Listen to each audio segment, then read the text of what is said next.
So for me, it's getting my son to put his socks on in a timely manner before school. But I don't know if that's up there in the priorities. So as parents, we say pick your battles. Which ones do you pick?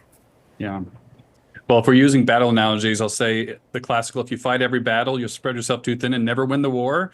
And if you don't pick some battles, you also won't win the war. So the best approach for most parents is to really think about setting limits and engaging around unsafe behaviors or highly problematic behaviors, but ignoring things that are annoying or not what you want, but are safe and won't cause major problems for your children. Certainly younger kids need more help and involvement, and the older kids get the more responsibility and decision making they should have in participating in those things. So safety and health, it sounds like, are paramount. That makes complete sense. But health does have to do with rest, too. And one of the big problem times for parents is bedtime. So with little kids, what's your advice to getting them? Of course, they don't want to miss out. They don't want to go to bed. What's your advice in terms of getting them in bed at a healthy time? Yeah. I think routine and structure, these are the foundations of little kids and bedtime.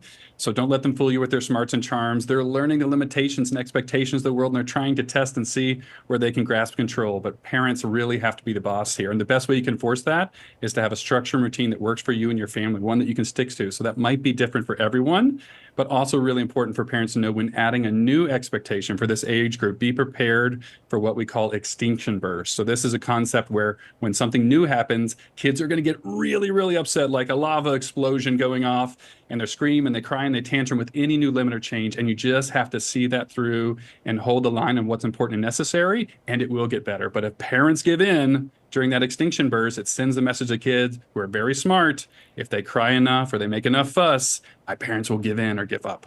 So really important to hold the line to things that are important and have as much structure and routine as possible. So different guardrails are needed at different times, different ages. And of course, there comes the time when you let them off a little bit, right? And the kids can make their own choices. So in terms of older, maybe teens, at what age can we give them more freedom?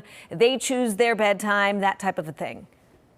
Absolutely. I think teenagers exactly. So 14 to 17, 18 is really time to try to engage your children and being able to participate and make some of their own choices. And that also means making some of their mistakes. So in this regard, also, we still want to come back to the concept of limiting unsafe things.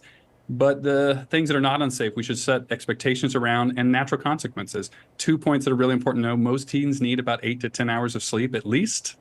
And it would be best to have electronics and screens off 1 hour before bedtime and also not in the room. But these are some of the things that teens need to live through themselves, prepare and treat them like the adults you hope them to be, but have a really close plan to help support them and step in when things don't go well. So if a kid's oversleeping and misses or is late to school one day, for example, that might mean that cell phone goes back in the parents' room for the next week at nighttime, helping them and scaffolding ways to support them making decisions that won't be too dire in consequences, but they have to practice or they're not going to be the young adults that we hope them to be. All right, Dr. Samsel, thanks so much for that great advice. Thank you.